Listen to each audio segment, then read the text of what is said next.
어떤 분이 잠을 자다가 꿈을 꾸었습니다. 꿈의 내용이 이렇습니다.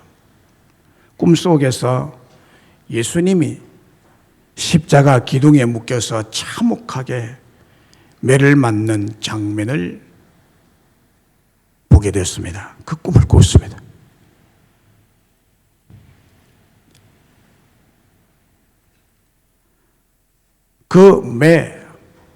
그 채찍은 아주 질긴 가죽으로 되어 있고 그 가죽 끝에 예리한 납덩어리가 달려서 로마 군병이 힘차게 내리칠 때마다 예수님의 몸에 살점이 떨어져 나오면서 예수님의 몸이 찢어지며 붉은 피가 터져 나왔습니다.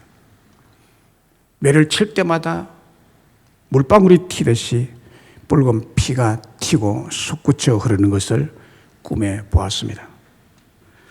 이 사람이 꿈을 꾸면서 꿈속에서도 너무너무 참혹해서 보다 못해 회초리를 든 잔인한 로마 군인의 그 현장을 막아야 되겠다고 생각을 하고 자기가 딸려가서 회초리를 들고 예수님 몸을 후리치는 그 로마 군인의 팔을 가서 붙잡았습니다. 붙잡아서 이 사람이 누군지 얼굴을 바라보니까 그 얼굴이 바로 자기의 얼굴이더랍니다. 너무 놀랍고 너무너무 충격 속에서 잠에서 깼습니다. 내가 이러다니 하면서 잠에서 깨어서 슬피 울며 통곡을 하며 회개를 했다고 합니다. 자기가 예수님을 죽이는 잔인한 죄인이라는 사실, 자기가 예수님을 십자가에 못 박아서 그렇게 매를 후려치는 장본인이라는 사실을 그 꿈을 통해서 생생하게 깨닫고 체험하게 되므로 그 잔인한 죄를 10년 깊이 회개를 했다고 합니다. 그리고 예수님께서 흘리신 피값으로 자기의 죄가 다 사함을 받았고 사망에서 구원을 받았다는 확신과 온전한 변화를 경험하게 되었다고 고백했습니다. 오늘 본문은 출애굽기의 절정인 유월절에 관한 기사입니다. 그래서 저는 오늘 설교 제목을 여호와의 밤이라고 정했습니다. 한 2시간 더 생각하도록 할 것인데요. 42절에 보면 이 밤은 그들을 애굽 땅에서 인도하여 내심으로 말미암아 여호와 앞에 지킬 것이니 이는 여호와의 밤이라. 이는 여호와의 밤이라고. 이스라엘 자손이 다 대대로 지킬 것이니라고 했습니다. 그동안 여호와 하나님께서 애굽에 여러 차례 재앙을 내리셨죠. 그러나 그 모든 재앙들은 여호와의 밤인 이 하룻밤의 대사건을 위한 전주곡에 불과했던 것입니다. 모든 재앙은 여호와의 밤의 죽음의 심판을 위한 예고편이었습니다. 아마 하나님께서 이런 예비적인 재앙 없이 곧바로 천사들을 보내어 애굽인들을 죽이셨더라면 그들은 이 밤이 어떤 밤인지 또 왜 갑자기 자신의 자식들이 죽어야 하는지를 전혀 알지 못했을 것입니다. 그러나 지금까지 있었던 9가지 재앙은 하나님의 명령을 거역하는 것이 재앙을 불러들이는 것이 죄이며 그 결과로 모두 다 하나님의 진노로 죽는다는 것을 그들의 골수에 사무치게 했던 것입니다. 그러므로 지금까지 무서웠던 9가지의 재앙도 이 마지막 여호와의 밤에 있었던 10번째 재앙을 위하여 예고편이었고 사전적인 준비와 불순종에 대한 엄중한 경고의 메시지였던 것입니다. 하나님께서 보내신 죽음의 사자가 내려와서 불순종하는 애굽의 장자를 죽이던 밤은 선택받은 백성들에게는 오히려 구원의 날이었던 것입니다. 한 집안을 대표로 하는 장자가 죽는다는 것은 그들 모두가 죽는다는 뜻입니다. 왜냐하면 장자는 그 집안을 대표하는 존재이기 때문입니다. 그날 밤, 곧 여호와의 밤에 애굽 땅에 있는 모든 처음 난 것은 왕위에 앉아있는 바로의 장자로부터 맷돌 뒤에 있는 몸종의 장자와 모든 가축에 처음 난 것과 죄를 지어서 감옥에 갇혀 있는 그 장자까지 가축까지 다 죽으리니 애굽 온 땅에 전무후무한 큰 부르짖음이 있을 것이라고 했습니다.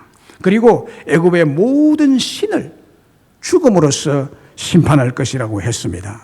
모든 사이비 종교를 이것을 통해서 드러나게 할 것이라고, 모든 우상을 심판할 것이라고 했습니다. 그러나 이스라엘 백성에게는 이런 죽음이 일어나지 않았던 것입니다. 모든 애굽인들에게 죽음이 찾아오므로 초상집의 곡성이 애굽 전역에 울려 퍼지던 그날 밤에 이스라엘 백성들은 평온했습니다. 오히려 이스라엘 백성들에게 있어서 무섭고 지긋지긋한 430년의 종살이의 속박에서 벗어나는 구원의 날이었고 해방의 날이었고 자유의 날이었습니다. 그날에 환희의 찬송이 있었고 환희의 노래가 있었고 새 생명으로 얻은 웃음소리가 울려 퍼지는 한이와 행복의 날이 되었던 것입니다. 이스라엘 백성들이 죽음의 밤에, 심판의 밤에, 여호와의 밤에 구원받은 것은 어린 양의 피 때문이었습니다. 이스라엘 백성들을 구원한 그 어린 양의 피의 능력은 어떻게 나타났습니까? 먼저 어린 양의 피의 능력은 죽음의 재앙에서 넘어가게 하셨습니다. 13절에 내가 애굽 땅을 칠 때에 그 피가 너희가 사는 집에 있어서 너희를 위하여 표적이 될지라. 내가 피를 볼 때에 너희를 넘어가리니 재앙이 너희에게 내려면하지 아니하리라고 했습니다. 그리고 23절에서도 여호와께서 애굽 사람들에게 재앙을 내리려고 지나가실 때에 문 임방과 좌우 문설주의 피를 보시면 여호와께서 그 문을 넘으시고 매라는 자에게 너희 집에 들어가서 너희를 치지 못하게 하실 것임이니라고 했습니다. 이스라엘 백성들이 죽음의 밤, 사망의 밤에 구원받은 것은 어린 양의 피 때문이었습니다. 하나님께서 다른 재앙을 내리실 때에는 이스라엘 백성들에게 무슨 특별한 준비를 하라고 지시를 내리시지 않았습니다. 그저 하나님께서 미리 막으셨고 재앙을 이스라엘 백성들이 사는 지역에는 내리시지 아니하심으로 그들을 특별히 구별하셨고 보호하셨던 것입니다. 그러나 최후의 심판의 날, 여호와의 밤에는 달랐습니다. 하나님께서 이날 밤을 준비하라고 말씀하셨고 그들로 하여금 가만히 있게 하신 것이 아니라 어린 양을 잡아서 그 피를 바깥 문에 바르고 그 고기를 먹게 하셨습니다. 또 그것을 먹을 때에 어떻게 하라는 것도 상세하게 말씀하여 주셨습니다. 여기서 우리가 유의하고 넘어가야 할 사항이 있습니다. 오늘날 많은 그리스도인들이 예수님을 믿으면서도 유독 피라는 말을 좋아하지 않습니다. 피는 너무 무섭고 잔인하다는 것입니다. 우리 알파 할 때도 예수님의 패션 오브 크라이스트 그 영상 잠깐 예수님이 고난당하는 매 맞는 그 장면을 보면 너무 무섭다고, 너무 잔인한 저걸 안 보면 좋겠다고 합니다. 그것이 아니죠. 그렇게 이런 것들을 좋아하지 않습니다. 그 대신 아주 좋은 선이나 윤리나 도덕을 좋아합니다. 기독교는 피의 종교가 아니라 도덕의 종교이며 하나님은 진노의 하나님이 아니라 사랑의 하나님이라는 것입니다. 죄를 말하는 것을 싫어하고 죄인이라는 말도 듣기를 싫어합니다. 죄는 하나님께 대한 인격적인 반역임에도 불구하고 동시에 죄를 심각하게 생각하지 않고 무엇인가 부족하고 모자라는 것이라고 정의를 합니다. 그래서 이런 죄는 회개가 필요한 것이 아니라 교육과 선도에 의해서 얼마든지 개선될 수 있다고 생각을 합니다. 이것이 중세 시대에 인간을 우상화한 계몽주의를 가져오게 된 배경이 되는 사상인 것입니다. 이런 사상이 오늘날도 충만하게 만연되어 있는 사상입니다. 교인들은 너무 죄를 지적하지 말고 인간을 믿고 위로해주고 격려해주는 설교나 교훈을 원하지 피를 좋아하지 않습니다. 그래서 이것을 미리 깨달은 약삭빠른 목회자는 잘못된 신앙이나 죄를 언급하지 아니하고 책망도 않고 듣기 좋은 말만 하고 사랑 타령만 하고 있는 실정이 되어버렸습니다. 19세기에 일어난 세계 1차 대전을 기억하고 있습니다. 이 전쟁이 왜 일어났으며 누가 일으킨지를 아는 사람은 거의 없는 실정입니다. 1차 대전이 있다는 것은 알죠? 세계 2차 대전이 있었으니까 1차 대전이 있었겠죠. 그러나 누가 일으킨지 아십니까? 2차 대전은 누가 일으켰습니까? 이것도 모릅니까? 2차 대전은 독일과 일본이 연합해서 일으킨 전쟁이죠. 그 1차 대전은 아닙니다. 1차 대전을 일으킨 장본이 따로 있습니다. 자, 들어보세요. 이 전쟁은요, 도덕적인 기독교를 완전히 무너뜨린 세계대전이었습니다. 당시 아주 교양 있고 많이 배우고 도덕적으로 훈련을 많이 받았다는 사람들이 자신의 이익 앞에서는 마치 피에 굶주린 짐승인 하이에나와 같이 피의 전쟁을 일으켰던 것입니다. 그처럼 수많은 사람들이 피를 흘린 무서운 전쟁의 장본인들은 모두 다 도덕적인 기독교로 교육받은 크리스찬들이었습니다. 1차 세계대전은 크리스찬들이 일으켰습니다. 도덕적으로 교육받았다는 사람들. 성경이 분명히 밝히고 있는 것은 우리 인간이 도덕적으로 좀 부족한 존재가 아닙니다. 하나님 앞에서 전적 타락, 완전한 죄인, 전적 무능력한 인간으로서의 죄인이며 이 인간은 세상의 그 어떤 것으로도 치유될 수 없는 치명적인 본질을 가진 존재라는 것이 성경의 인간에 대한 해석입니다. 애굽의 바로와 그 백성들을 보십시오. 도덕적인 말이나 훈계로 그 어떠한 재앙이나 징계, 고통이나 책망도 그들을 돌이키거나 그들의 심성을 변화시키거나 치료할 수가 없었습니다. 징계와 고통이나 책망도 그들을 돌이키거나 변화시키거나 치료할 수가 없었던 것을 출애굽기를 통해서 분명하게 보여주고 있습니다. 재앙 앞에 하나님의 심판 앞에서도 오히려 그 심령이 더욱 강팍하여져 갖고 더욱 반항적이 되므로 멸망당했다는 사실을 확인할 수가 있는 것이 출애굽기의 메시지인 것입니다. 이런 점에 있어서 이스라엘 백성들은 다릅니까? 그렇지 않습니다. 이스라엘 백성들도 똑같은 멸망받아 마땅한 인간이요 죄인인 것입니다. 애굽 사람과 마찬가지로 멸망받아 마땅한 사람이 이스라엘 백성들입니다. 이들도 모두 우상을 숭배하던 자들이요, 틈만 되면 우상을 만들어서 섬기는 자들이요, 하나님의 말씀에 불순종한 인간입니다. 그래서 그들도 애굽 땅에서 죽음의 천사가 오면 마다들이 죽임을 당해야 될 그런 자들이었습니다. 그런데 왜 애굽 백성은 하나님의 무서운 재앙에 망하고 이스라엘 백성들은 하나님의 놀라운 은혜로 죽음에서 건짐을 받고 해방의 축복을 누리게 했답니까? 애굽 백성이나 이스라엘 백성이나 똑같은 죄인인데 이스라엘 백성이 구원받은 이유가 뭡니까? 무슨 특혜를 받았습니까? 그것은 오직 하나입니다. 어린 양의 피 때문입니다. 이스라엘 백성들이 애굽 사람보다 더 선해서가 아닙니다. 더 착해서가 아닙니다. 더 많이 배웠어도 아닙니다. 그들은 죄인이 아니기 때문에가 아닙니다. 애굽 사람들이나 이스라엘 사람들이나 눈이 두 개요, 콧구멍이 두 개요, 귀가 두 개요, 입이 두 개요, 똑같은 사람이고 똑같이 하나님이 만드신 피조물입니다.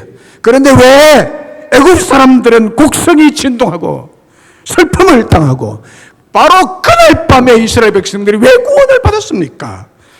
어린 양의 blood, 피입니다. 어린 양의 피의 능력은 죽음의 재앙에서 넘어가게 하십니다. 왜 어린 양의 피를 보시고 하나님께서 이스라엘 백성들에게 진노의 심판, 진노의 재앙을 내리지 않고 넘어가셨을까요? 그것은 이스라엘 총회가 결정한 것이기 때문이 아니요. 이스라엘 장로들이 모여서 어린 양의 희생의 피를 보여주면 제발 우리를 죽이지 말아 달라고 부탁해서 죽임을 면한 것은 더더욱 아니요. 오늘 이 세상은 어떻게 돌아가고 있습니까? 장로회에서 결정하면, 총회에서 결정하면, 노회에서 결정하면, 당회에서 결정하면, 큰 교회에서 결정하면, 교황이 결정하면 하나님의 법도 무시되는 이러한 신천지의 세상, 타락한 교권 정치의 세상이 되어버렸습니다. 그러나 인간들의 결정이 여호와의 밤에 내린 죽음의 사자의 재앙을 막을 수 있나요? 없습니다. 죽음의 재앙에서 넘어가게 하는 유월절 어린 양의 피의 능력은 오직 성부 하나님과 성자 하나님 사이의 영원한 언약에서 나오는 언약의 피의 능력입니다.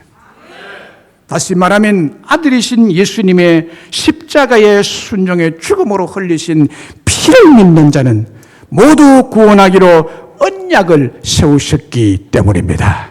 하나님의 아들이시여 어린 양이신 예수님의 생명의 피는 모든 인류의 생명의 피를 다 합친다 해도 100만 분의 1, 100억만 분의 1에도 미치지 못하는 것입니다. 예수 그리스도의 생명의 피의 능력은 모든 피조물의 생명을 합친 것보다 더 값지고 더 능력 있는 생명의 피입니다.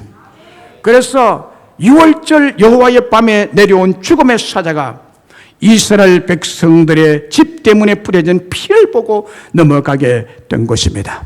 혹 선행이나 도덕적으로 선하거나 윤리적으로 착하다고 구원받는 것은 절대로 아닙니다. 왜냐하면 인간의 죄는 너무나 무서운 사망을 불러왔기 때문에 하나님의 언약의 피인 예수 그리스도의 십자가의 피를 통하지 아니하고는 하나님의 심판을 면제받을 길이 아주 없습니다. 레위기 17장 11절에 육체의 생명은 피에 있습니다. 이 피를 너희에게 주어 단에 뿌려 너희의 생명을 위하여 속하게 하였나니 생명이 피에 있으므로 피가 죄를 속하느니라 라고 했습니다. 베드로전서 1장 18절 19절에 너희가 알거니와 너희 조상의 유전한 망령된 현실에서 구속된 것은 은이나 금같이 없어질 것으로 한 것이 아니요 오직 흠없고 점없는 어린 양 같은 그리스도의 보배로운 피로 한 것이니라. 히브리서 9장 22절에도 율법을 쫓아 그의 모든 물건이 피로써 정결케 되나니 피 흘림이 없은즉 사함이 없느니라. 피 흘림이 없은즉 사함이 없느니라. 자녀들이 부모에게 어떤 죄를 지어도 사함을 받는 이유가 뭡니까? 왜 부모는 자식을 정죄하지 않습니까? 죄를 안 지은 자식처럼 그렇게 생각합니까? 피를 흘려 낳았기 때문입니다. 피입니다. 피. 여러 해 전에 세계의 각 종교의 대표자들이 시카고에 모여서 회의를 했습니다. 그때 조셉 쿡이란 목사님께서 일어나셔서 다음과 같은 질문을 했습니다. 세계 각 종교의 대표자들 모였습니다. 각종 종교의 대표자들 모였습니다. 조셉 쿡이라는 목사님이 일어나셔서 거기에 모인 종교 대표자들이 물었습니다. 여러분, 큰 슬픔에 잠긴 한 여인을 소개하게 됨을 죄송하게 생각합니다. 이 여자는 사람을 죽이고 손이 피로 더럽혀져 있습니다. 살인자입니다. 죄를 지었습니다. 어떤 것으로도 사람을 죽인 피를 씻을 수가 없습니다. 여러분의 종교에 이 여자의 피를 씻어줄 수 있는 방법이 있습니까? 라고 질문했더니 모두가 침묵하고 아무 말도 못했습니다. 그때 한 사람이 조셉 박사님, 당신은 이 큰 죄를 없앨 수 있는 방법을 알고 있습니까? 라고 질문했습니다. 그때 조셉 박사님은 큰 소리로 예, 있습니다. 사도 요한을 통해서 하나님께서 대답하신 말씀을 들어보십시오. 요한 1서 1장 7절에 하나님의 아들 예수 그리스도의 피가 우리를 모든 죄에서 깨끗하게 하실 수 있습니다 라고 대답을 해 주었습니다. 이 여인의 죄를 씻을 수 있는 유일한 방법, 오직 예수 그리스도의 피라는 것을 말씀해 주었습니다. 그렇습니다. 동서양의 어떤 종교라도 죄의 문제, 죽음의 문제를 해결할 수가 없습니다. 오직 예수 그리스도의 피만이 죄의 문제, 죽음의 문제를 해결할 수 있는 전능의 능력이십니다. 종교개혁자 마르틴 루터가 종교개혁을 위해서 이리 뛰고 저리 뛰어다니면서 몹시 피곤했습니다. 몹시 피곤해서 하루는 집에 와서 책상 앞에서 기도를 하고 있다가 책상 앞에서 그대로 엎드려서 잠이 들어버렸습니다. 너무 피곤해요. 잠자는데 그때 마귀가 찾아왔습니다. 마귀가 찾아와서 루터를 비웃듯이 응시하더니 승리의 미소를 지으며 안고 온 큰 두루마리 책을 책상 앞에다가 탁 펼쳐 보입니다. 루터가 깜짝 놀라서 눈을 들어 쳐다보니까 깨알같이 글씨가 적혀 있는데 그 두루마리에 자세히 읽어보니까 자기가 오래전에 지은 죄, 너무 오래전에 지은 죄이기 때문에 이미 잊어버린 지도 오래된 죄까지 다 기록이 되어 있었습니다. 그것을 읽고는 루터가 주눅이 들었습니다. 절망감이 찾아왔습니다. 그러자 마귀가 이것뿐인 줄 아느냐라고 하면서 척 펼쳐서 또 보여주는데 이제 두 번째 보여주는 것은 최근에 지은 죄를 낱낱이 다 기록해 놓았습니다. 마귀는 루터를 죽일 듯이 정죄하며 이렇게 말했습니다. 이렇게 죄 많은 네가 종교개혁을 해? 종교개혁을 해? 너나 개혁해! 너나 개혁해! 이렇게 큰 소리를 하고 서서 죽일 듯이 이렇게 노려보고 있습니다. 너무너무 루터가 낙심이 되었습니다. 마귀의 정죄 앞에 침묵하고 있는데 갑자기 뒤에서 이런 음성이 들렸습니다. 예수의 피가 너의 많은 죄를 다 씻었다. 그런 하나님의 음성이 들렸습니다. 루터가 정신이 번쩍 들어서 벌떡 일어나서 책상 앞에 놓여있던 잉크병을 들어 마귀를 향하여 힘차게 던지면서 이것이 사실이나 주 예수의 피가 나의 모든 죄를 사하였느니라. 팍! 정죄하던 마귀가 사라지고 죄의 두루마리는 사라져 버렸습니다. 그래서 다시 루터는 일어나게 되고 그 힘으로 종교개혁을 성공하게 됐던 것입니다. 말씀을 맺습니다. 한 사람의 꿈 이야기는 우리 스스로가 예수님을 죽이는 잔인한 죄인이라는 사실을 지적해 주는 이야기입니다. 이 세상에 죄인 아닌 사람은 아무도 없습니다. 오늘 본문은 출애굽기의 절정인 유월절에 대한 기사로서 애굽 백성이나 이스라엘 백성이나 똑같이 멸망받아 마땅한 인간들입니다. 그런데 왜 애굽은 장자 죽는 진노의 심판을 고스란히 받고 이스라엘은 사망을 당하지 않고 넘어가는 구원의 은혜를 받게 되었는지에 대해서 말씀을 드렸습니다. 우리는 영적 이스라엘인들입니다. 이스라엘인이 왜 재앙을 당하지 않고 죽음을 당하지 않느냐? 그 이유는 오직 하나, 어린 양의 피 때문이라고 했습니다. 어린 양의 피의 능력은 죽음의 재앙에서 넘어가게 하시는 줄로 믿습니다. 왜 어린 양의 피를 보시고 하나님께서 이스라엘 백성들에게 진노의 심판, 진노의 재앙을 내리지 않고 넘어가셨을까요? 그것은 이스라엘 총회가 결정한 것이기 때문이 아니요, 이스라엘 장로들이 모여서 결정한 것도 아니요, 그 누구의 인간의 결정으로 된 것이 아니라 하나님이 그의 아들 예수님과 언약하고 우리와 언약한 피의 언약 때문에 그랬다고 말씀드렸습니다. 오늘 이 세상 어떻게 돌아가고 있습니까? 장로회에서 결정하면, 총회에서 결정하면, 노회에서 결정하면, 당회에서 결정하면, 큰 교회가 결정하면, 교황이 결정하면 하나님의 법도 무시되는 이런 타락한 세상에 있습니다.